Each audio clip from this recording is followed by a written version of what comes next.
Hey, what's up everybody? Welcome back to Arbitrary 20. In this video, we're going to be doing another challenge build where I try to make a Barbarian that dumps strength. So with point buy, that's an 8 in strength, and I won't be allowed to increase it with ability score increases or feats. I think it actually turned out to be a pretty decent tank slash support character, all things considered, but let's go ahead and get started with the race. I think Warforged or any race that can fly would be good options. If you can't use any of those races, that's okay. The main thing here is we just want to make ourselves harder to hit. So for Warforged, that's the +1 to AC, and for the flying races, that's just being in the air. There's going to be a lot of things we're going to be able to avoid. And for our ability scores, assuming point buy, like I said in the intro, we'll have a strength of 8, and then we'll have a dexterity of 15, +2 from our race for a total of 17, a constitution of 15, +1 from our race for a total of 16, an intelligence of 8, a wisdom of 15, and a charisma of 8. I'm taking that 15 in wisdom just for saving throws. You could also spread those points out between intelligence, wisdom, and charisma if you wanted to. And if you're rolling for ability scores, you'll want to prioritize dexterity first and constitution second. Those two are pretty much all we'll need for this build. And then for our ideal equipment, we'll want to pick up a hand crossbow and a heavy crossbow. The heavy crossbow is not completely necessary, but if you're doing something other than shooting your hand crossbow with your bonus action like raging, you can switch to the heavy crossbow to do a little bit of extra damage.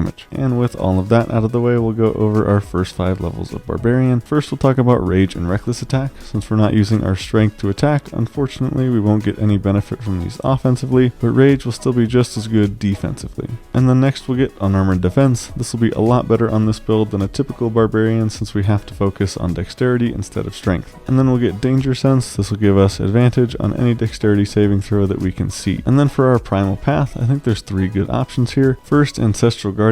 This is probably the best option. Whenever you attack an enemy, you can mark them, and then they get disadvantage to attack anyone other than you. And if they do still attack one of your party members at disadvantage, your party member will have resistance to that damage. And since we'll be attacking from range, this is especially good against melee enemies since they might not even be able to get to you. And then the second primal path I would consider is the Totem Warrior. If you'd rather make yourself more durable instead of your party, you can go with this, choosing the Bear Totem Spirit at level 3, giving yourself resistance to all damage except psychic damage while you're raging. And then if you want to increase your damage rather than increasing defenses, you can go with the Path of the Zealot. This will give you an extra d6 plus half your Barbarian level of radiant or necrotic damage once per turn. Zealot does also get some decent support and defensive abilities at higher levels like Zealous Presence and Rage Beyond Death, which is worth considering if your campaign will make it to those levels. And then for our ability score increase or feat at level 4, we're going to be going with Crossbow Expert. This is mainly for the additional attack as a bonus action, but not having disadvantage in melee will be nice as well. And then I will mention here, if you'd prefer to play a melee version of this build, I think the best option would be taking the Dual Wielder feat here and using 2 rapiers. Before you get this feat, you would use short swords, but this feat would increase your damage die by 1 and give you another +1 to your AC. You could also take the Fighting Initiate feat later on and pick up the 2-weapon fighting style to get a little bit more damage. And then lastly at level 5 we'll pick up extra attack. And those first 5 levels are kind of the core of the build, showing the different paths you could take, the 3 different subclasses, and choosing between melee or ranged. And now we'll move on to the rest of the character's career, levels 6 through 20. First up, we'll get Feral Instinct. This will give us advantage on initiative, and we can't be surprised as long as the first thing we do on our turn is rage, which is probably the first thing we want to do anyway. And then next up, we'll get Instinctive Pounce. This is an optional feature from Tasha's Cauldron of Everything. If you're able to take it, it's a bit of extra movement that'll help you position yourself at the beginning of combat. And then next up, we'll get Brutal Critical. This is probably the worst Barbarian feature in the game, but it is worth mentioning here since it does actually still work with dexterity-based attacks, unlike Rage and Reckless Attack.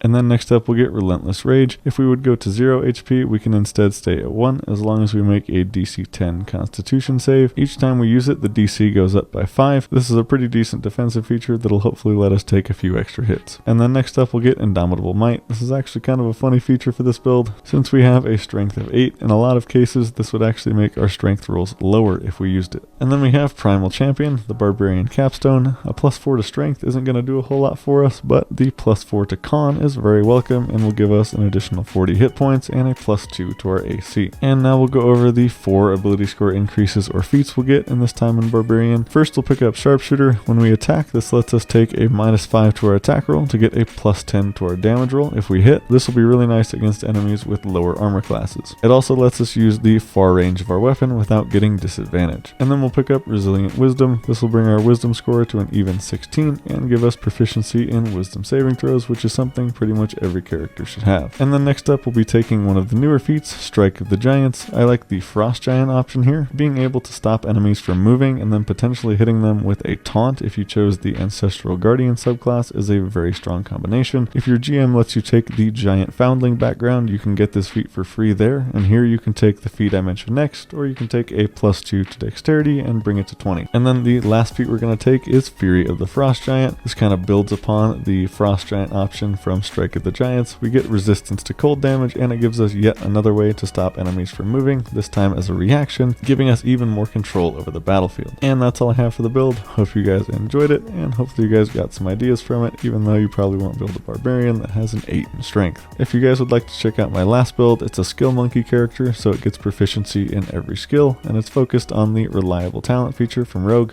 If that sounds interesting, you can check it out right here. Either way, thank you guys for watching. Hope you have an awesome rest of your day, and we'll see you in the next one.